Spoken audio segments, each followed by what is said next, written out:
identidade de Cristo. Quero essa marca em mim, por Ele aceito, e serei fiel até o fim. A identidade de Cristo. Quero essa marca em mim, por Ele eleito, para servir.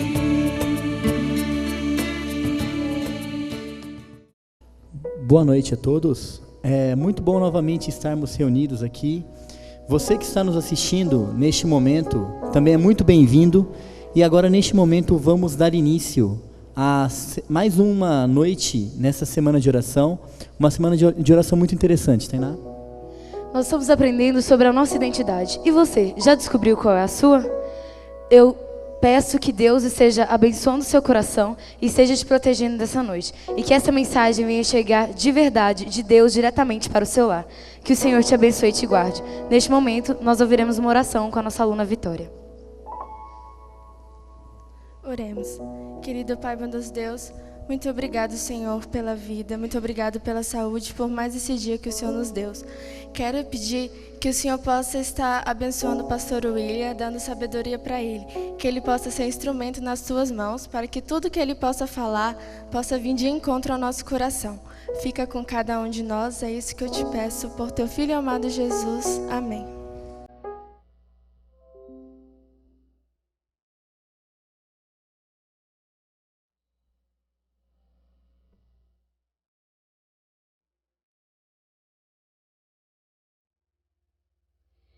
Senhor Jesus, eu quero tua graça, teu favor, és tudo para mim. O mundo perdeu seus encantos e a glória encontro em tua cruz. Tua graça me basta, Senhor.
Fui salvo pela graça,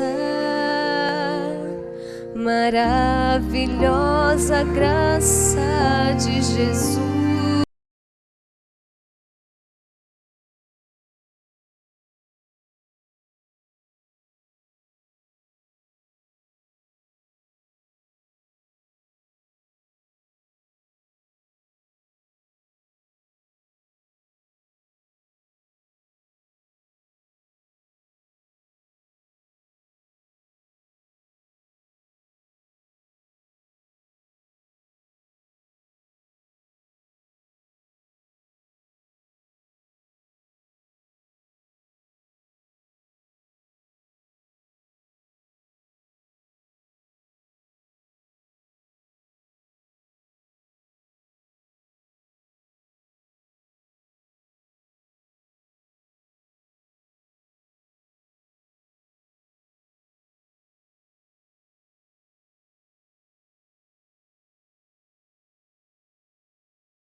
prol do homem que caiu sem luz. Eu quero refletir a graça que emana de Jesus.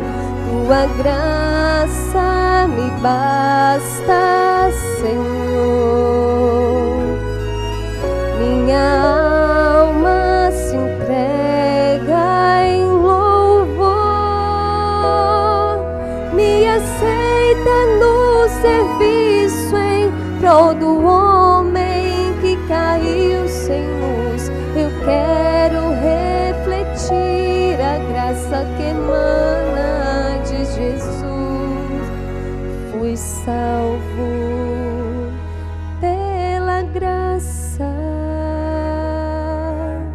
sou salvo pela graça,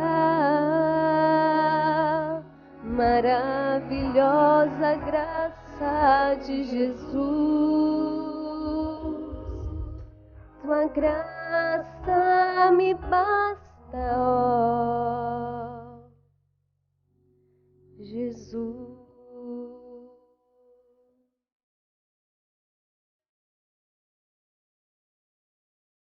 Tua graça me basta, Senhor.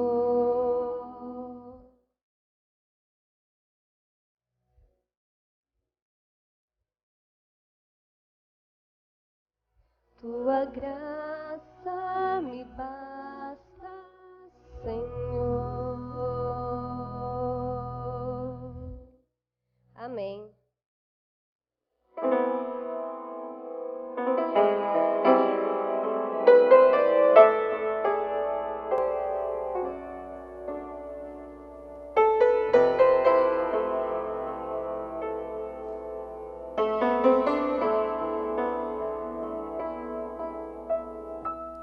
Você que se sente pequeno,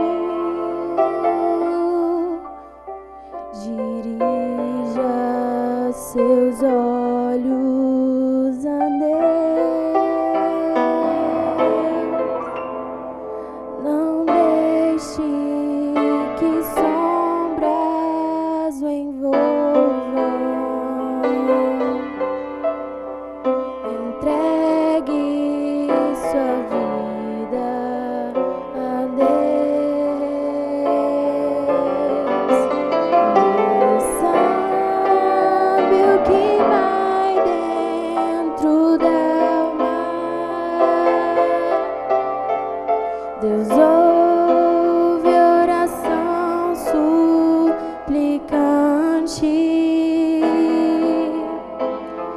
Deus vê sua angústia e o acalma. Deus faz de você um gigante. Deus sabe o que vai dentro da alma. Deus ouve oração suplicante. Deus vê sua angústia e o acalma. Deus sabe, Deus ouve, Deus vê.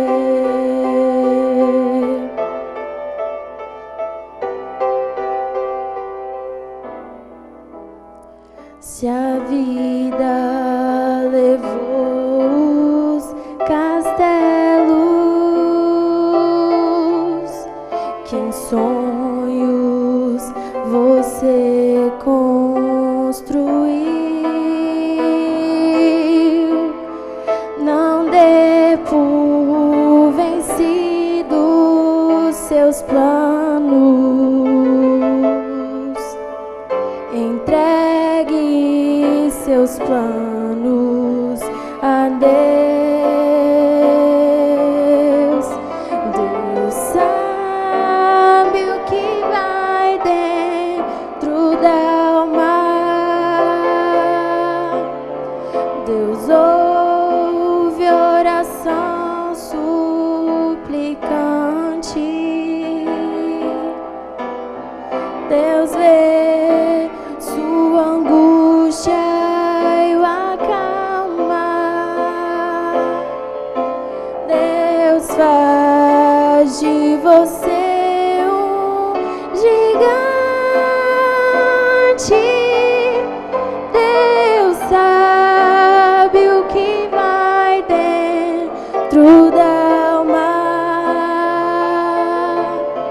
Deus ouve oração suplicante.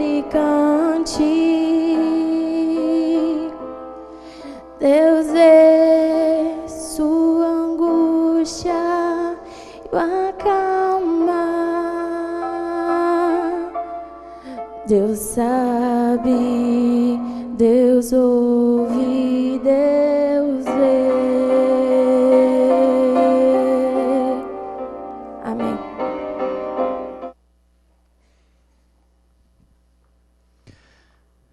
Boa noite. Tudo bem com vocês? Eu fico feliz por estar aqui mais uma noite com vocês. Eu sempre converso com alguns amigos, pastores, e a gente sempre conversa sobre uma determinada situação específica. Eu sempre pergunto assim, o que é que você sente quando está faltando alguns minutos ou segundos para você subir e pregar? Todos escrevem a mesma coisa. O coração dispara, o cara sente um calafrio, arrepia o cabelo, quem tem, é claro. A pupila do olho dilata, o coração dispara. E quanto mais desesperado, eu acho que melhor ou mais preparado ele está para ser um instrumento nas mãos de Deus. Eu quero convidá-los a abrir as Bíblias de vocês no livro de Lucas, capítulo 15, verso 11 em diante. Eu já estou aqui com vocês desde sexta-feira. Nós tivemos sexta, sábado, domingo, segunda, hoje é terça, se eu não estiver totalmente errado. Estou certo, né? E quando eu estive aqui pela primeira vez, eu disse para aqueles que estavam aqui que existem 4 coisas que eu não gosto muito. E eu vou antecipar para vocês, para que no decorrer ou no restante da semana, isto não aconteça. São 4 coisas que eu não gosto. Na verdade, são 4 palavras, que juntas formam uma frase. E eu vou dizer que frase é essa. A frase é a seguinte: hoje não, mais tarde. Sabe por quê? Porque eu venho ouvindo essa frase desde o tempo que eu era assim, pequenininho. Eu me lembro que eu era pequeno e a minha mãe ia aos supermercados fazer compras e eu, como toda criança, quando eu entrava no supermercado, eu pulava para dentro do carrinho e ela saía passeando com o carrinho entre as gôndolas, né, pegando as coisas que ela ia comprar, e quando ela passava pela seção de doces, eu pulava de dentro do carrinho, pegava aquele maior pacotão de balas que eu encontrava e eu arremessava dentro do carrinho. E a minha mãe olhava para mim e dizia: filhinho, hoje não, mais tarde. Esse negócio faz mal para os dentes, vai dar dor de barriga e tal, não sei o que, dá verme, pode devolver. E eu devolvia. Depois o tempo passou mais um pouquinho e meu pai comprou 2 bicicletas iguaizinhas, uma para mim e outra para o meu irmão. Só mudava a cor, a dele era azul e a minha era vermelha. E o meu irmão rapidinho aprendeu a andar, meu pai foi lá com uma chave e tirou as rodinhas, sabe aquelas rodinhas que mantêm o equilíbrio da bicicleta? E eu ia para o meu pai e dizia assim: pai, você já pode tirar as rodinhas da minha bicicleta, eu consigo andar. Sabe o que meu pai dizia? Hoje não, mais tarde, você tem que aprender mais para eu tirar as rodinhas. Ele tirou as rodinhas, eu caí um bocado de tombo, perdi uns pedaços de couro lá nas pedras, mas estou inteiro. Depois o tempo passou mais um pouquinho e eu fui para o clube de desbravadores, e eu era o menor da unidade lá atrás, e eu via o capitão lá na frente segurando o bandeirinho da unidade. Eu ia para o conselheiro e dizia assim: conselheiro, eu quero ser capitão. Sabe o que o conselheiro dizia? Hoje não, mais tarde, você tem que crescer mais para ser capitão. Na verdade eu cresci, me tornei capitão daquela unidade, conselheiro daquela unidade, diretor daquele clube. E se hoje eu estou aqui, graças a um trabalho extraordinário que o clube de desbravadores fez. Depois, o tempo passou mais um pouquinho e eu fui para a universidade. E quando eu cheguei no colégio, eu vi uma garota. Sabe aquela que você olha para ela e o chão some debaixo dos pés? Sabe como é que é? Ficava flutuando assim. Só que tinha um detalhe: nada me levava a falar com aquela garota, eu não tinha coragem. Até que um dia eu vi aquela garota sentada embaixo de uma árvore, no meio do campus do colégio, sozinha, lendo um livro. E eu falei: é a minha oportunidade. E aí eu cheguei, o clima era perfeito, o céu azulzinho, a grama verdinha, uma brisa suave soprando, os passarinhos cantando, e eu dei a volta, vim assim por trás, e aí eu disse assim: oi, tudo bem? E ela olhou e disse: oi, tudo bem. Eu falei: então tá bom, tchau. Fui embora. Uns 2 meses depois está lá aquela garota no mesmo lugar, sozinha, sentada lá embaixo da árvore, lendo um livro, e eu falei: agora vai. O clima era o mesmo, céu azul, grama verde, brisa suave, os passarinhos já roucos de tanto cantar, e lá vou eu. E aí eu cheguei e disse assim: oi, tudo bem? Ela olhou e disse: oi, tudo bem. Eu falei: então tá bom. Na última semana daquela garota no colégio, aliás, o último mês, eu tive coragem e convidei-a para almoçar comigo no refeitório, onde todo mundo senta junto todo dia, no café, almoço e janta, sabe como é que é? Mas aquele dia era diferente, ela ia sentar do meu lado. Aí teve um acidente lá com o garfo e a faca, mas isso é uma outra história. Na verdade a azeitona pulou longe, foi um mico terrível. Mas enfim, aí nós saímos dali, fomos sentar lá embaixo daquela mesma árvore das 2 abordagens frustradas, e eu tive que falar aquela frase, que é a coisa mais difícil do mundo. Garota, se vocês acham que pra gente é fácil falar essa frase, não é a coisa mais difícil do mundo. E eu tive que olhar nos olhos dela e falar aquela frase que a gente tem que falar. Eu disse assim: você quer namorar comigo? Sabe o que ela respondeu? Hoje não, mais tarde. Meu negócio é estudar, eu quero concluir meus estudos, eu quero fazer uma faculdade, eu quero fazer um mestrado, eu quero fazer um doutorado e tal. Graças a Deus, uma semana depois ela mudou de ideia. Nós namoramos por 2 anos, desculpa. 2 anos, é que ela está assistindo, gente, desculpa. Namoramos 2 anos, ficamos noivos 1 ano, nos casamos e hoje nós temos 2 meninas lindas. Todo mundo diz que é a minha cara, coisa incrível. Mas olha, eu tenho trauma de infância, de adolescência e de juventude. Por favor, não diga essa frase para mim. Hoje não, mais tarde. Eu tenho trauma, de verdade mesmo. Agora vamos ler o que está escrito aqui. Todas as vezes que eu peço para ninguém falar, eu saio pelo cano, mas tudo bem. Lucas capítulo 15, verso 11 em diante diz assim, ó. Continuou: certo homem tinha 2 filhos, e o mais moço deles disse ao pai: pai, dá-me a parte dos bens que me cabe. E ele lhe repartiu os haveres. Passado não muitos dias, o filho mais moço, juntando tudo que era seu, partiu para uma terra distante, e lá dissipou ou gastou todos os seus bens, vivendo irresponsavelmente. Depois de ter consumido tudo, sobreveio àquele país uma grande fome, e ele começou a passar necessidades. Então ele foi e se agregou a um dos cidadãos daquela terra, e este o mandou para os seus campos para guardar porcos. Ali desejava ele fartar-se com as alfarrobas que os porcos comiam, mas ninguém lhe dava nada. Então, caindo em si, disse: quantos trabalhadores de meu pai têm pão em abundância, e eu aqui padeço de fome. Levantar-me-ei e irei ter com meu pai, e lhe direi: pai, eu pequei contra o céu e diante de ti, e já não sou digno de ser chamado seu filho. Trata-me como um dos seus trabalhadores. E levantando-se, foi para o seu pai. Vinha ele ainda longe quando o pai o avistou. Compadecido dele, correu, o abraçou e o beijou. E o filho lhe disse: pai, eu pequei contra o céu e perante ti, e já não sou digno de ser chamado seu filho. Trata-me como um dos seus trabalhadores. O pai, porém, disse aos seus servos: trazei depressa a melhor roupa e vestiu. Põe-lhe um anel no dedo e sandálias nos pés. Trazei também e matai um novilho cevado, e comamos e nos regozijamos. Porque este filho estava morto e reviveu, estava perdido e foi achado. E começaram a regozijar-se. Feche os seus olhos só mais uma vez.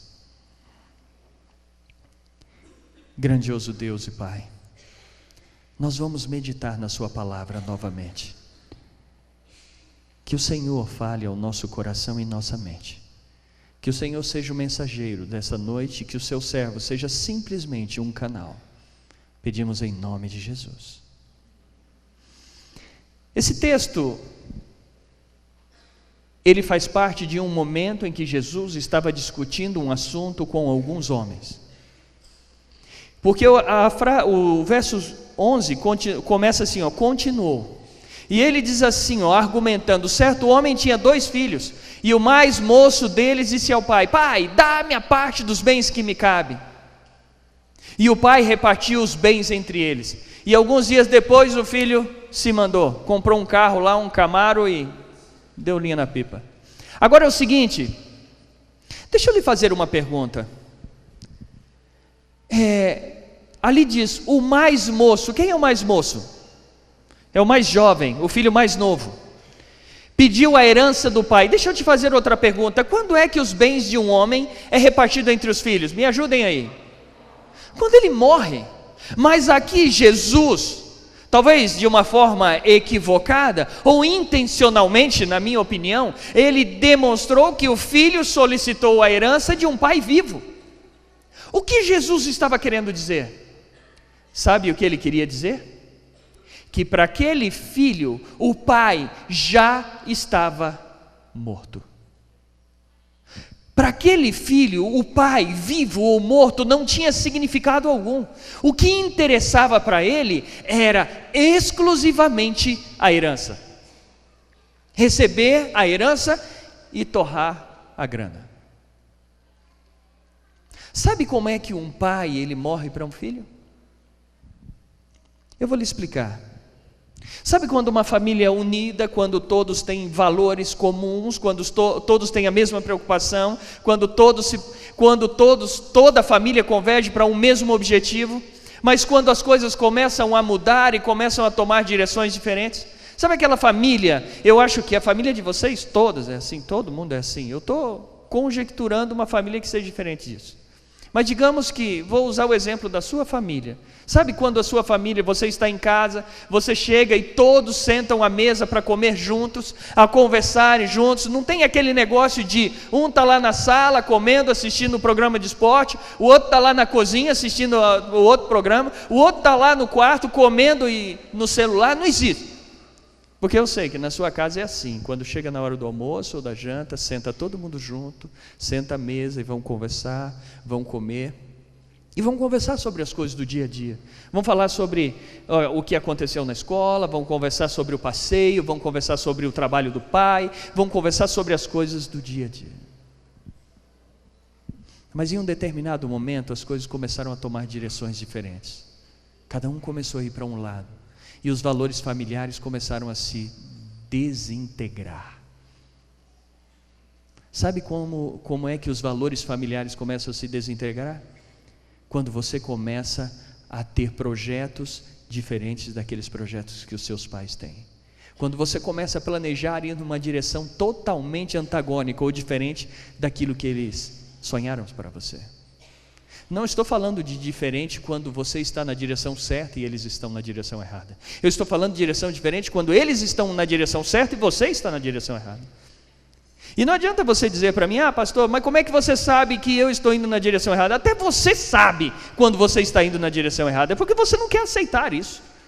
Mas verdadeiramente é assim. E com o filho pródigo, as coisas começaram a acontecer desse jeito. Cada um começou a ir numa direção. E o filho começou a perceber que o pai não tinha mais valor algum, até chegar ao ponto ou descaramento dele ir para o pai e pedir a herança. Sabe como é que estão fazendo isso hoje? Hoje é comum. Sabe o que os filhos fazem? Embargam os bens dos pais. Os pais perdem a autoridade ou autonomia de movimentar aquilo que eles construíram. Simples, hoje se faz assim. Cuidado, hein? Tem uns pensando, pastor, me deu uma ideia legal aí. Chegou ao ponto de a relação se deteriorar, o filho sair. Como é que a relação de um pai e um filho vai se deteriorando? Porque aqui nesta parábola o pai significa Deus e o filho simboliza eu e você. Nós somos o exemplo do filho e Deus é o exemplo do pai. Estão simbolizados aqui. Eu já disse aqui para vocês que eu fui criado em uma fazenda, lá no sul do estado do Pará.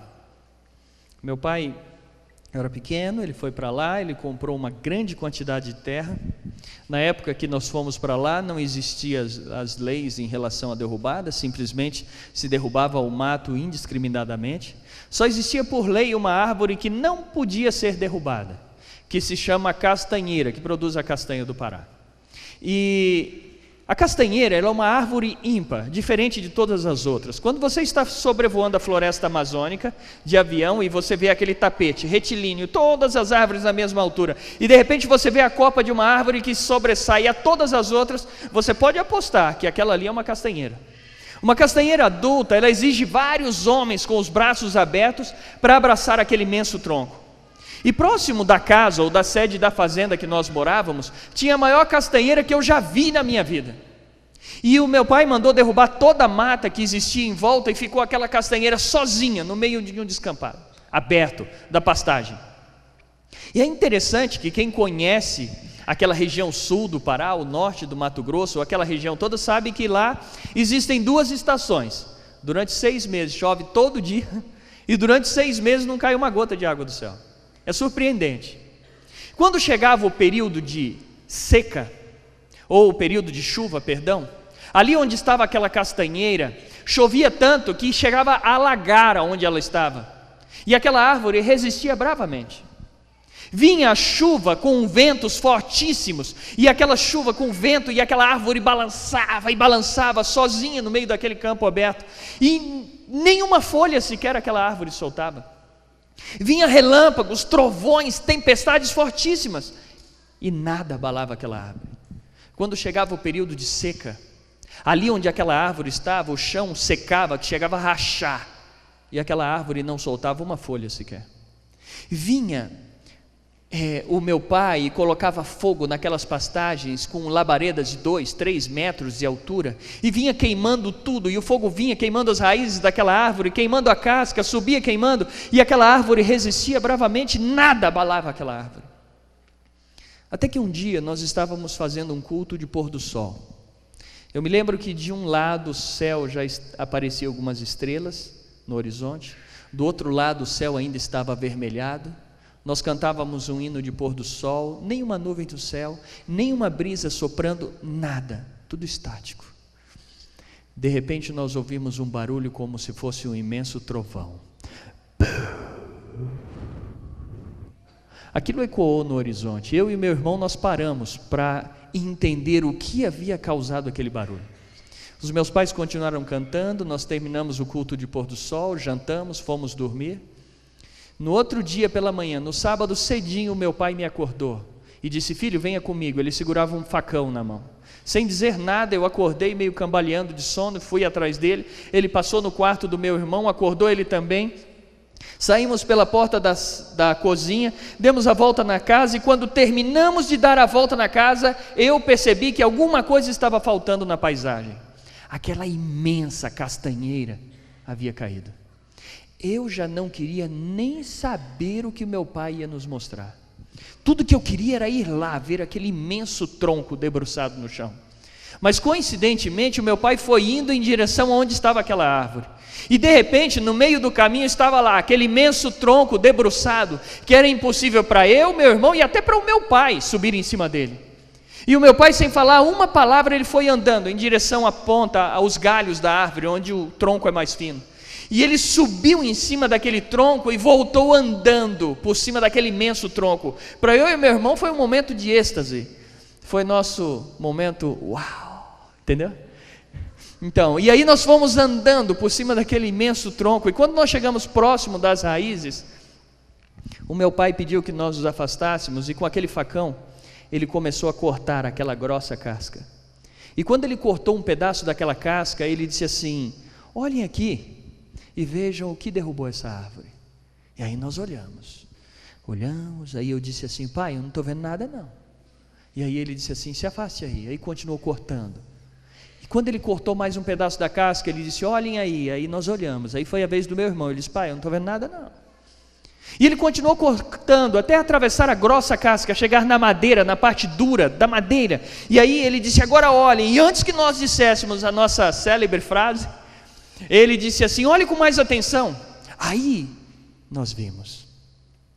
Nós percebemos pequenos buraquinhos. Sabe aqueles buraquinhos feitos por aqueles carunchinhos, aqueles insetos bem pequenininhos?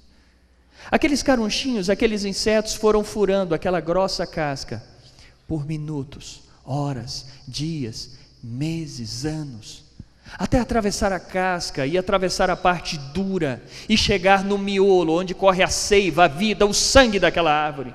E por aqueles pequenos buraquinhos, aquela seiva começou a vazar, e como resultado de pequenos carunchinhos, pequenos insetos, quase microscópicos, aquela árvore veio ao chão. Eu quero lembrar a você que muitas vezes eu e você somos como o filho pródigo. Nós olhamos à nossa volta e nós dizemos assim: eu fazer o que fulano fez? Eu nunca vou fazer isso. É verdade, talvez você nunca venha a cometer o erro que aquela outra pessoa cometeu. Mas eu quero lembrar a você que assim como o filho pródigo, Satanás, ele estuda a sua vida, ele conhece os seus sonhos, ele conhece seus pontos fracos, ele sabe como estudar, ele sabe como manipular, ele sabe como conduzir você, e lentamente ele vai entrando na sua vida. Talvez você seja como aquela imensa árvore. Você esteja preparado para resistir a relâmpagos, trovões, tempestades, ventos fortíssimos, fogo de até 3 metros de altura. Mas talvez você não esteja preparado para resistir a pequenos carunchinhos, pequenos insetinhos que o inimigo coloca. Sabe quais são esses pequenos insetos? Algumas músicas que nós vamos armazenando no nosso celular, alguns sites que nós vamos navegando, algumas conversas que nós vamos alimentando no WhatsApp, algumas coisas que nós ouvimos dos nossos colegas e no início aquilo nos incomoda, mas depois nós vamos achando legal, e depois nós vamos achando graça, e depois nós vamos repetindo, e depois nós vamos encaminhando, e depois nós vamos curtindo esse negócio. E o inimigo sabe disso, e por isso ele vai entrando lentamente, assim como ele entrou na vida do filho pródigo. E quando você menos percebe, o seu relacionamento com o pai já era. Deus não faz mais sentido, você não tem mais prazer em orar, você não tem mais prazer em estar na igreja, você precisa estar aqui porque ele empurra e diz assim: não, é uma obrigação, porque senão vai complicar a minha vida. E eu quero lembrar a você que se existe alguém aqui que sente isso no coração, eu quero lembrar você que você está no mesmo estágio do filho pródigo quando saiu de casa. Se você não sente mais prazer em estar com o pai, se você não sente mais prazer em louvar o nome dele, se você não sente mais prazer em estar na presença dele, se você não curte mais orar a Deus, se você não curte mais conversar sobre as coisas de Deus, significa que você está no mesmo estágio do filho pródigo quando saiu de casa. Agora, uma péssima notícia eu tenho para lhe dar. Se você não der uma guinada de 360 mesmo? Quando vira de uma vez? 180, pronto. Se você não der uma guinada, fica 360, vai para o mesmo rumo, né? Então não adianta. Se não der uma guinada de 180 graus, não vai adiantar absolutamente nada. E o que Deus espera é que você aproveite a oportunidade que você tem de dar uma guinada agora, hoje. Sabe por quê? Porque senão a coisa vai ficar mais complicada ainda, porque complicou para o filho pródigo e pode complicar para você também. Quer ver? Olha o que está aqui, ó. O verso 14 do capítulo 15 diz assim, ó: depois de ter consumido tudo, sobreveio àquele país uma grande fome, e ele, o filho pródigo, começou a passar necessidades. Então ele foi e se agregou a um dos cidadãos daquela terra, o qual o mandou para os seus campos para apacentar porcos. Pensa bem, o inimigo, ele é capaz de trazer para um país inteiro, se for necessário, uma grande crise ou uma grande fome, como está dizendo aqui, simplesmente para destruir um único filho de Deus. Ele é capaz de, como diz o texto, trazer fome, peste, seca para um país inteiro, para destruir um único de vocês. o texto diz, sobreveio àquele país uma grande fome. E para piorar, o único emprego que o filho pródigo arrumou foi apacentar porcos. O inimigo pegou ele e colocou ele no mais profundo e destruiu tudo que ele tinha, destruiu tudo que o pai havia conquistado, a parte da herança dele, destruiu aquilo que ele achava que era a melhor vida. Sabe como é que é? Se eu for para outro lugar, pastor, lá não, lá é assim, eu tenho liberdade de não sei do que, lá eu posso fazer não sei o que lá eu vou dormir a hora que... Cuidado. Deixa eu confidenciar um negócio aqui para vocês. Eu só disse para uma pessoa até hoje aqui. Eu fui bolsista 4 anos e meio no internato. No último semestre que eu estava no internato, eu fui regular, para eu ver como é que era ser, né? Pagando tudo, bem na boa. Cara, minhas notas foi lá para o fundo. Coisa incrível. Porque agora eu estava tranquilo, né? Agora, não, amanhã eu faço. Depois eu faço.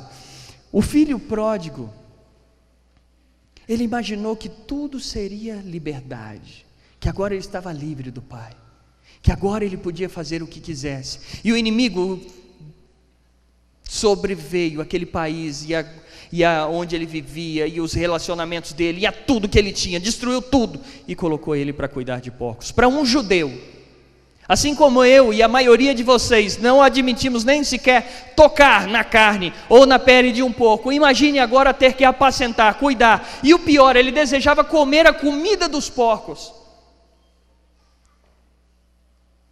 Ele chegou ao fundo do poço. O inimigo chamou o filho pródigo para provação, chamou para dançar e disse: agora eu quero ver como é que você vai se virar. Ele caiu sobre a cabeça do filho pródigo como uma pedra de 30 toneladas para ver como é que ele ia se virar. Alguns dias atrás eu estava lendo um livro de John Maxwell, um livro que comenta sobre o livro de Daniel, um comentário sobre Daniel. E nesse livro ele trouxe uma história interessantíssima, que me chamou muito a atenção. Ele diz que no século XVII, no sul dos Estados Unidos, um fazendeiro fez uma colheita imensa, a maior colheita da história do sul daquele país naquele ano. E ele decidiu que deveria fazer algo para que o feito dele fosse conhecido por todos. E ele decidiu fazer uma festa e marcou a data, e no dia marcado estavam lá os convidados, outros fazendeiros, banqueiros, políticos, pessoas ilustres da sociedade. Veio o primeiro dia de festa, segundo, terceiro, e ele percebeu que os convidados dele estavam já empanturrados de tanto comer, embriagados de tanto beber, e a festa já não estava lá aquela coisa toda. E ele decidiu fazer algo para levantar o ânimo dos convidados. Ele chamou um funcionário e disse assim: vá lá na senzala e traga um escravo para mim.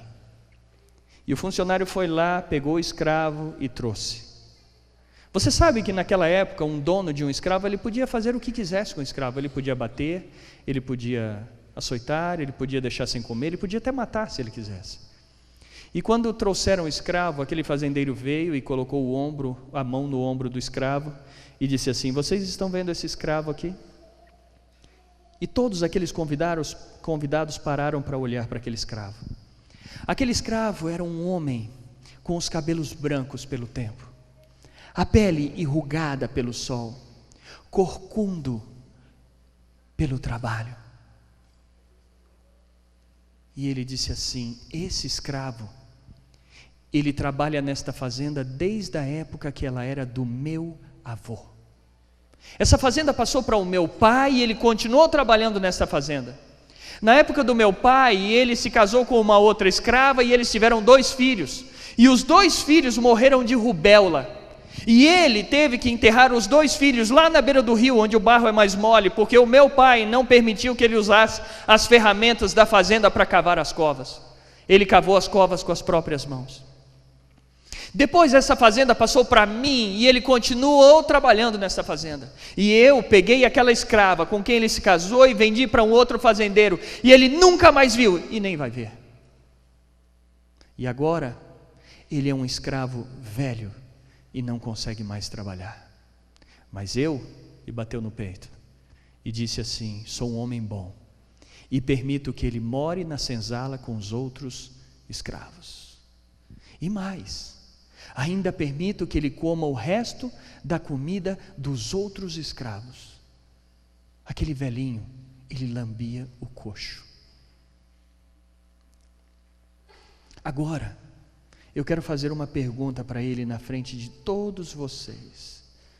O fazendeiro virou e disse assim: você diz que é um cristão. Agora eu quero lhe fazer uma pergunta: aonde está o seu Deus? Se você estivesse no lugar daquele velhinho, você seria capaz de responder aonde está Deus?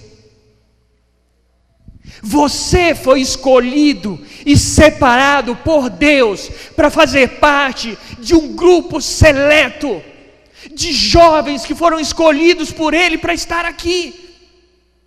Eu já disse para vocês, para cada um de vocês que estão aqui, existe 1000 lá fora que gostariam de estar no seu lugar, mas Deus escolheu você. Você tem o seu quarto para dormir, você tem um refeitório para se alimentar, você tem uma família que lhe espera. Se você estivesse no lugar daquele velhinho, que resposta você seria capaz de dar?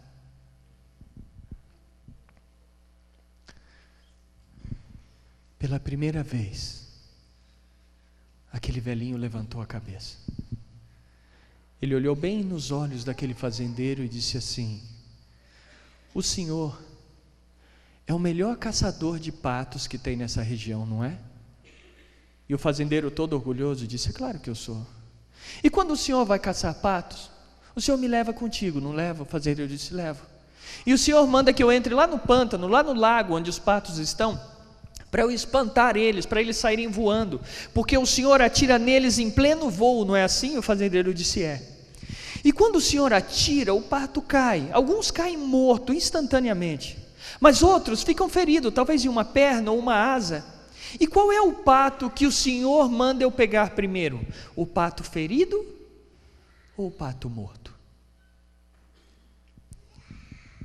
Aquele fazendeiro, ele parou, pensou um pouquinho, e ele deu uma resposta óbvia.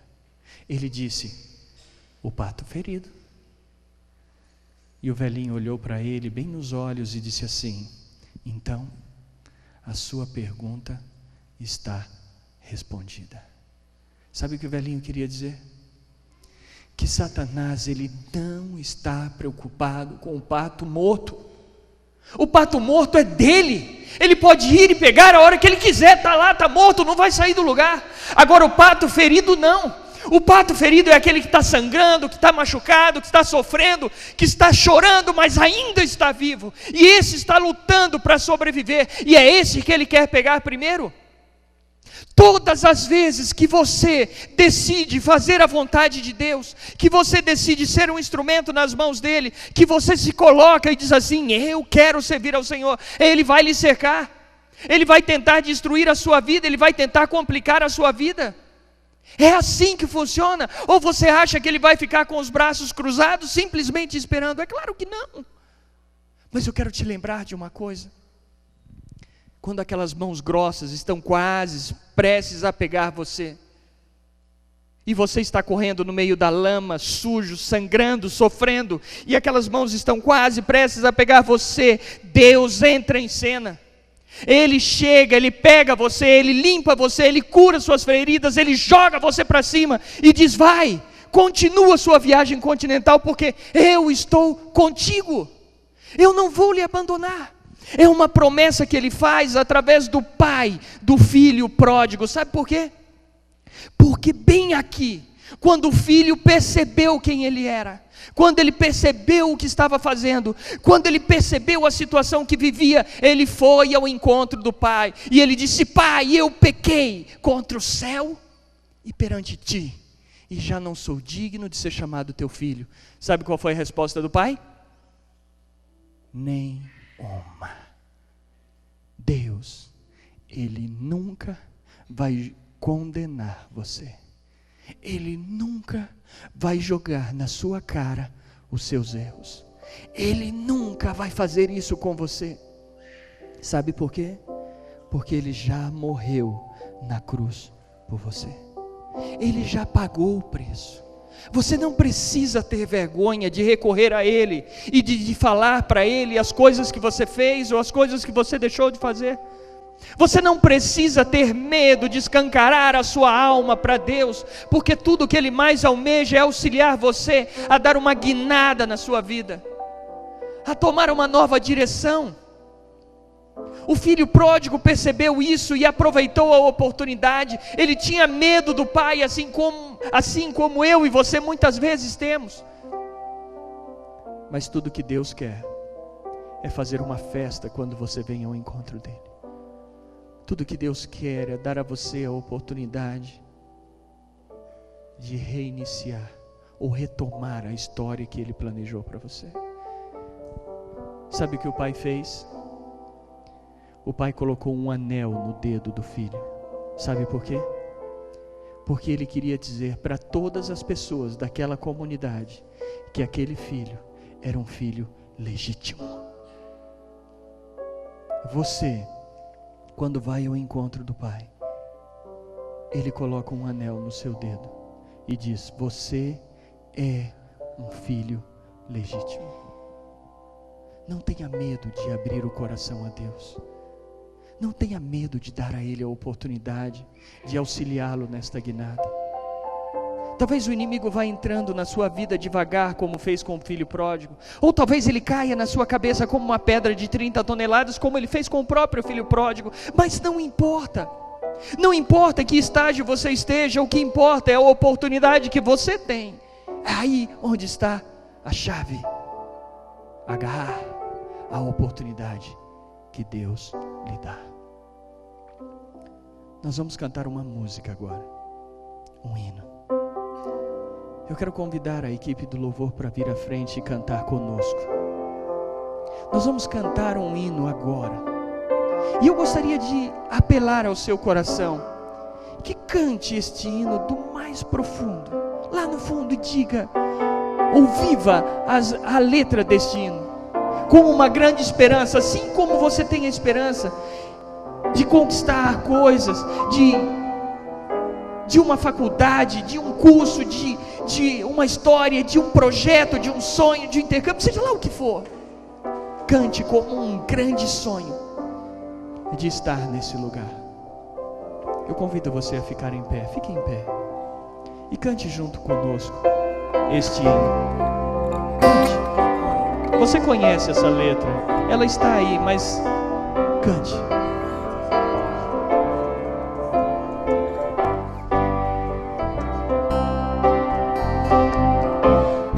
Aguardo o dia de emoção sem par, no qual terei um belíssimo lar, entre colinas e vales formosos, onde está vista a cidade eterna. Terei uma casa no alto do monte, com flores lindas por todo o jardim, aves cantando nas copas frondosas, rejubilando na vida sem fim. Manhãs bem claras, sem nuvens escuras, o sol radiante está sempre a brilhar. Animaizinhos, sem susto ou temores, entre crianças, a correr e a brincar em uma casa no alto do monte, com flores lindas por todo o jardim, aves cantando nas copas frondosas, rejubilando na vida sem fim.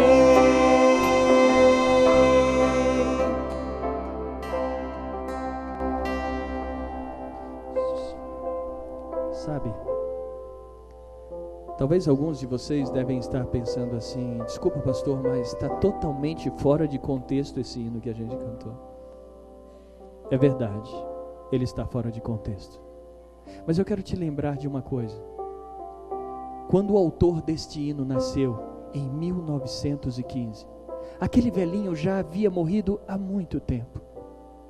Mas pela última vez, aquele velhinho levantou a cabeça, olhou bem nos olhos daquele fazendeiro e disse assim: é verdade que os meus 2 filhos morreram de rubéola. E é verdade que eu tive que enterrá-los lá na beira do rio. Mas eu quero te lembrar de uma coisa: quando meu Deus voltar, eles irão ressuscitar e irão para o céu. E lá eles terão um jardim lindo que poderão brincar e brincar durante todos os dias da eternidade. E é verdade que eu me casei com uma escrava e você a vendeu para um outro fazendeiro, e eu nunca mais a vi nem vou vê-la aqui nesta terra. Porque quando meu Deus voltar, eu vou me encontrar com ela e nós vamos subir juntos para o céu.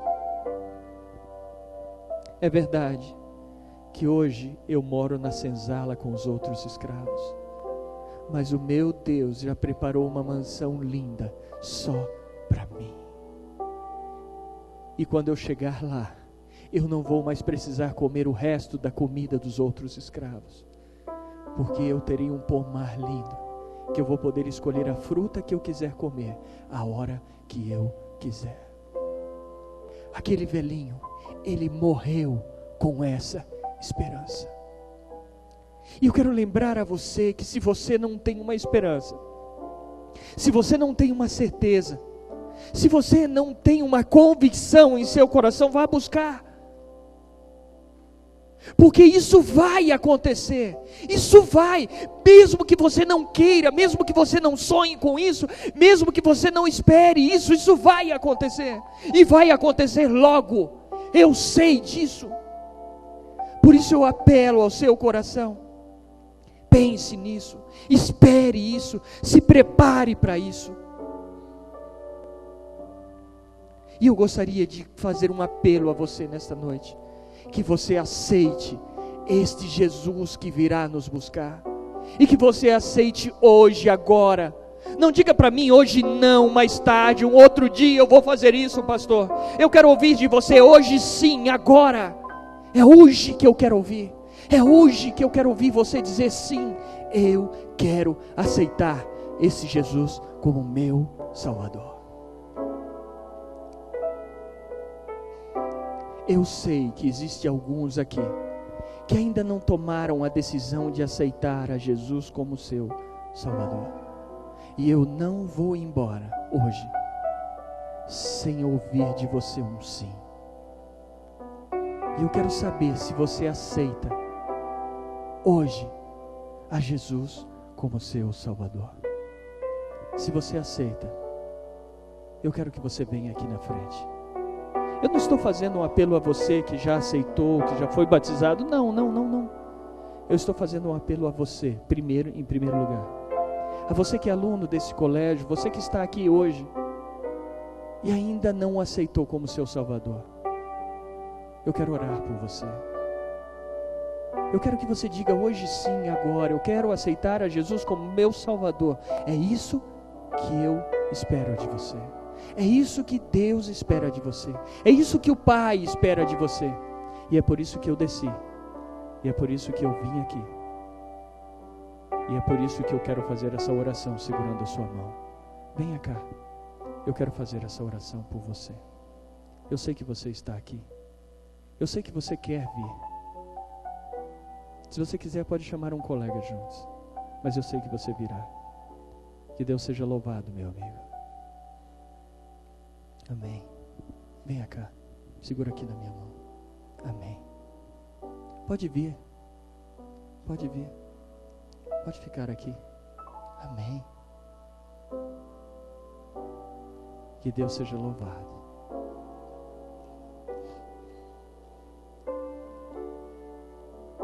Eu não sei nem o que dizer agora. Amém.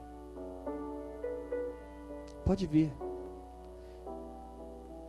Talvez você diga assim, mas o que vai implicar? Você sabe o que vai implicar. Eu não estou falando nenhuma novidade para você. Eu estou dizendo algo que você já conhece, de uma verdade que você já vive. Mas o que falta é você decidir, e a decisão sua é a decisão de dizer assim: eu quero voltar para o Pai. Assim como o filho pródigo fez, você faz. Assim como ele decidiu, você decide. Que Deus seja louvado. Que Deus seja louvado. Eu vou orar, mas eu sei que tem mais um, só mais um. Isso é uma técnica de pregador, viu, gente? Não se preocupe não. Só mais um de vocês. E aí eu vou fazer a oração. Amém.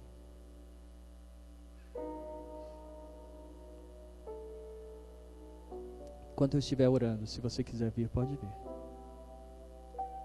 Senhor Deus, aqui está um grupo de jovens que decidiram aceitá-lo como seu Salvador, que vieram à frente para dizer aos amigos, aos colegas, aos preceptores, aos diretores, aos membros dessa comunidade que aceitam viver em comum acordo ou com um relacionamento íntimo com esse Deus.